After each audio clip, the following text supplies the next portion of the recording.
Welcome back to the Lone Star Ladies. I'm Sherry Rose, Precinct Chair 2091, Plano. Darlene Howell, 2098 Carrollton. And Brandy Kennedy, Precinct 2097 in Carrollton. And you are back for part 2 of our interview with Kevin Falconer, running for County Commissioner, Precinct 2. Before we get to part 2, Sherry, you want to tell us about upcoming events? Absolutely. We've got on Thursday, November 13th, is another Conservative Cup, which is Melinda Preston, our Denton County Chair, has a once a week lunch or coffee with an elected official. This time it is Pat Fallon, who is the U.S. representative for the 4th Congressional District, which encompasses Plano, among many other communities. It is from 9:30 to 10:30 at the office on Country Club Road. You can go to dentongop.gov for more information on that. And then on Thursday, November 13th, that's the same day in the evening, is the 45-47 Club. Don Huffines will be there to speak at the luncheon, who is running for the comptroller, Texas comptroller. Go to Denton GOP to get more information on that, but you can purchase a one-time ticket for $55 to attend that luncheon if you're interested in doing that. Then on Monday the 24th from 6 to 8, Doc Pete Chambers is going to be making an appearance in Plano. He's sponsored by the Plano County Conservatives. So you can go to his website, docpetechambers.org, and get more information on that. And then also mark your calendars for Saturday, January the 10th. That is our Denton County big fundraiser for the year. It's at the Hyatt DFW, the Lincoln Reagan Dinner. You can buy tickets and find out everything you need to know on Denton GOP. So let us know. Give us a call, email if you have any questions. So this will be your second term if you're elected again. Yes, I'm in my first term. Yes. What is the biggest lesson learned in the first term? Denton County is a big county. Yes, it is. No, my biggest lesson, quite frankly, and I knew it was different. I thought I knew about county stuff, having been a mayor and all that. That's just how much I didn't know, right? And it's very, very, very different from city. There are some similarities. I'm happy that I had that experience because I think it really got me on board faster. But I had to learn a lot of things that are just very different, right? And how things are done. Like I just mentioned, some of those things and then it's a very relational thing in the county because what some of us will say our number one job is kind of liaison. We're kind of working, especially those of us that are in where there's more cities, although everyone's got multiple cities, that we are constantly working, especially on like transportation's a big piece of what we do, right? It's also what cities do, but in the county, a lot of roads. I take Parker Road up here. It's Farm Market Road. It goes through 8 different cities, right? And so oftentimes the county takes the lead on those kind of transportation projects. And I'm also proud of the fact that in our last, which I was not on Commissioner's Court when the last bond election was approved, but that was a transportation bond. But what I am proud of is that they did it where that bond money doesn't go just to unincorporated. It goes to where we can partner with cities, and we do like a 50-50 partnership on roads that are happening in their cities. Because guess what? Those of us that live in a city still pay county tax, right? Yeah. And so I think that it's a good thing that we're kind of spreading that, and obviously we're using a lot of that in unincorporated areas as well. But we're able to partner, so we end up doing a lot of partnership with the cities. And I think that's the thing that was just realizes how different everything is in the county. And the older I get, and I'm pretty old, I realize that the more I don't know. The more we're I think when learning. I was 20, I thought I knew everything. And I realized every year that I live how much less I know, even though I'm learning every year. Yes. That's part of the reason why we're doing these podcasts. Yes, I think it's great. There's so many things we don't we take for yeah. granted. Absolutely. Yeah. and I'm a know-it-all. Well, so apparently I am too, because my daughter's got me a T-shirt for Christmas once that says my grandpa name is K-Paw, and they said K-Paw knows everything, and then it says in small print, and if he doesn't, he makes things up really fast. That's a good one. I like that. Yeah. What are the current challenges facing Dane County Commissioners Court? I always, this is easy because it's what I kind of mentioned. It's our biggest challenge and our biggest opportunity at the same time. It's that growth. It's really interesting that great that we're the 4th fastest growing county in the country, but at the same time, like I mentioned, transportation is a big part of what we do, infrastructure, because we're having to build out this big county we've got. 380. 380, the outer loop, and then all the other roads that are in there. And what I tell people is, not all those 100 are moving here. Some are born here, but a lot of those people are moving here. And I haven't met all of them, but I met a lot of people that have moved here, and almost all of them that I met are bringing a car, and not one of them brought a road. That is true. That's shocking, just shocking. So my point is that we are, as that growth is happening, we are always kind of playing a little catch up on making sure that because we don't want congestion, because we don't want you to not be able to get somewhere. Yeah. So we were always working hard. So it's a great opportunity because we have the ability to do things, do them right, but it's also a big challenge.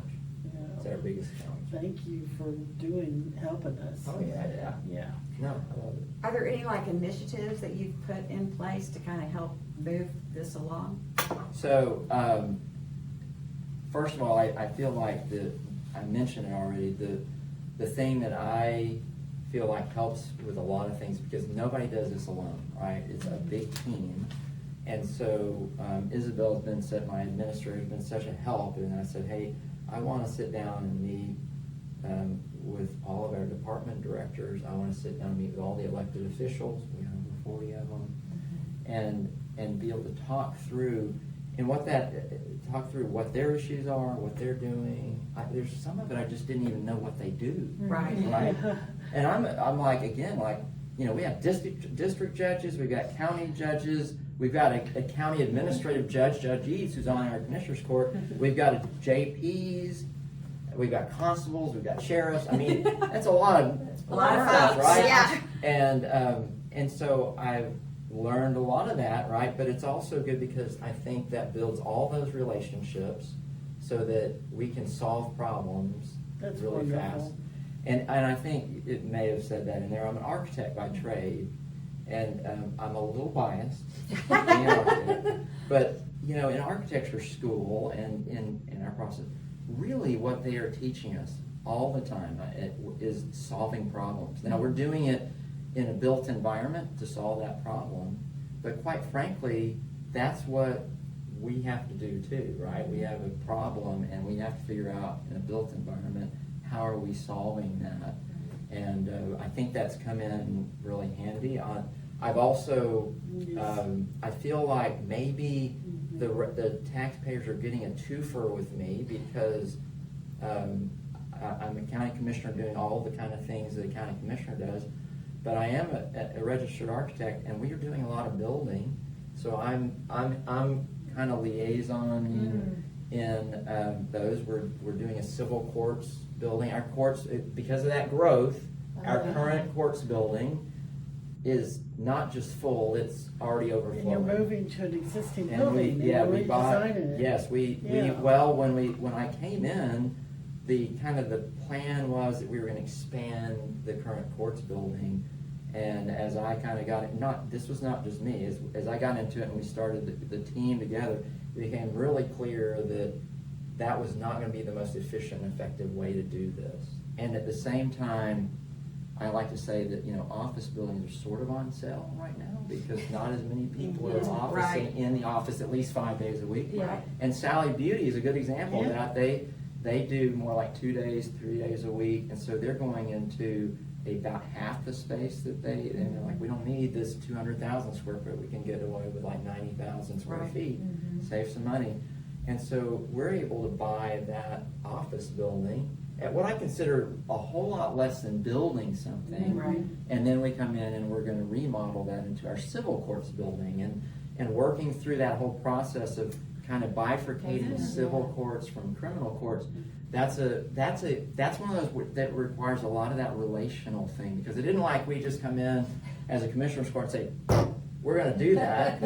We could, but that would not be a great way to do it, right? Is that you have to, the judges who are going to be administering justice in these buildings have to be on board in that whole process. And I'll tell you, I'm biased again, we have the best judges in the state and the country. That's what everyone says. And I've met and worked with all of them, and they are, and they are very serious about what they do, but they are also willing to look at like, hey, here's a way that we can probably do this. There's some real advantages of that, because you think about the kind of things that go on in a civil court versus a criminal court, very different. Right. So maybe we don't have to have them where you've got that mixing. Yeah. Right. So I think I think that's a good example of a really great outcome of, hey, let's step back and look at how to solve this problem in a better way. Yeah, that's awesome. Yeah. And we're saving the taxpayer money. Well, we always like that. I know. Yes. Saving the taxpayer money, and I think it's going to be a better product. I think it's great that you've got that background, because that probably saves us money, because you can talk the talk. I would like to, I think so. And, Well, is there anything that we can do to help you, the citizens? well, I think, which all of you do, I think being involved, I mean, in some way,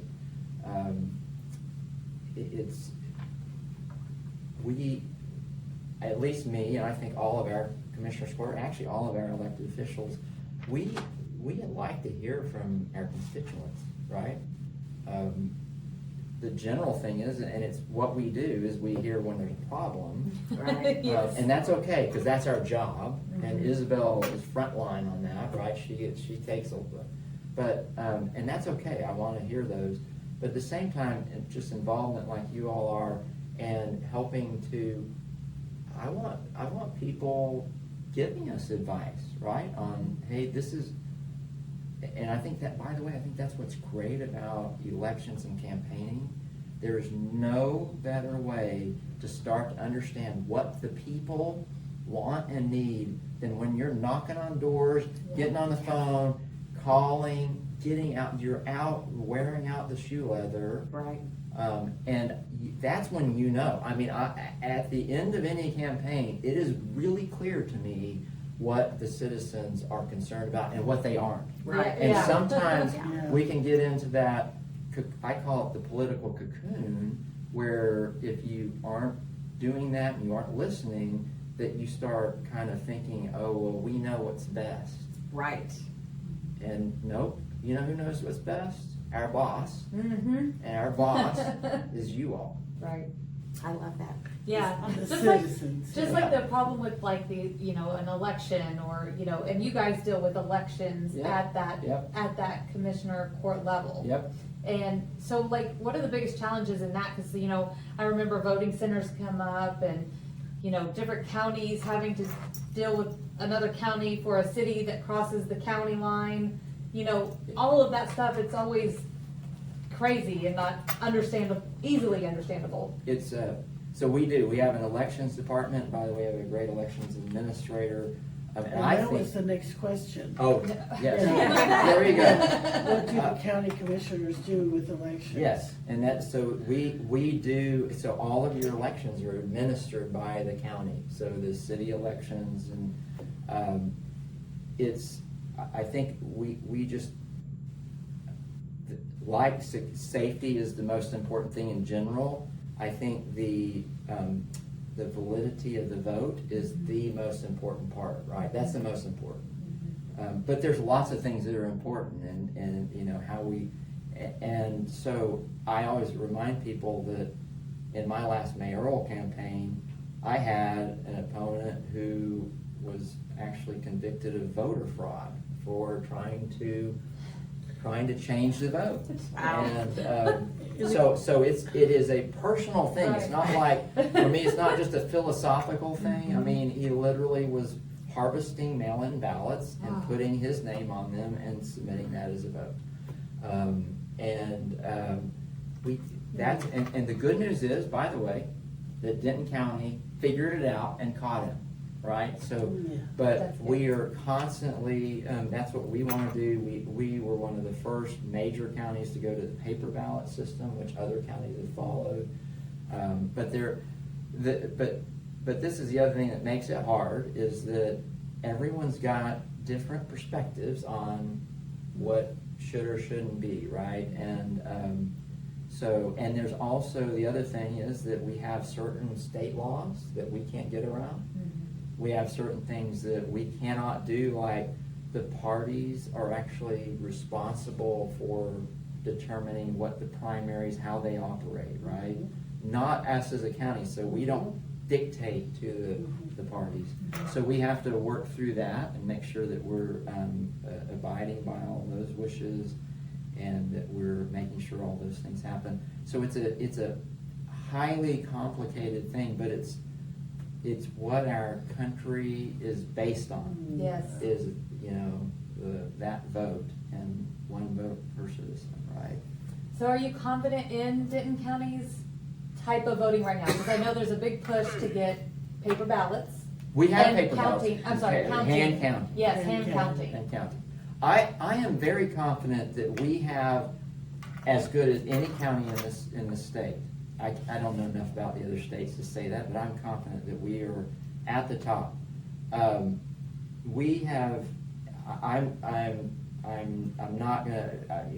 It's hard to. What I will say is that we do hand count audits.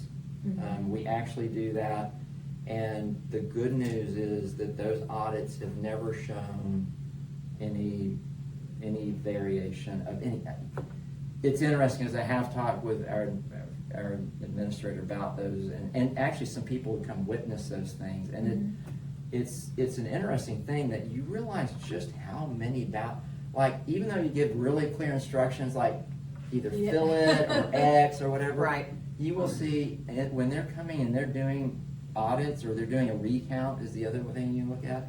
There are people who mark all the boxes or 2 boxes. Really? Oh, yes. And that machine doesn't spit it back out with me. Well, it should. Some of those things it will. It'll ask you, it'll spit it out and say, are you sure you want it? Yes, but some of them are like yes, and it goes back in. Yeah. Some of it is Yeah. that you heard the hanging chad from years ago in Right. Florida. I was We an don't have election chads. judge back then. Oh yeah, we don't have chads, but you have like extraneous marks. Yeah.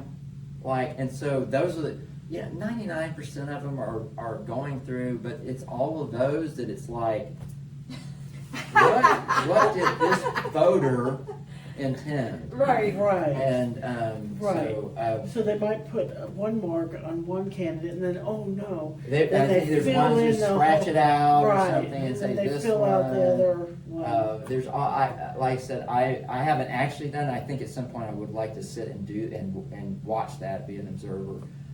But I've heard a lot about it, and I think we have very good. But I'm also the one that said, like, hey, I know there's always room for improvement, and I'm always open to hearing. I don't want to ever just say, hey, we should not change, because if we did that, we'd still be in a horse and buggy. Right. Yeah. Absolutely. Yeah. And I guess I have the last question. Okay. Why should the voters vote for you, Kevin? Putting you on the spot here. That's right.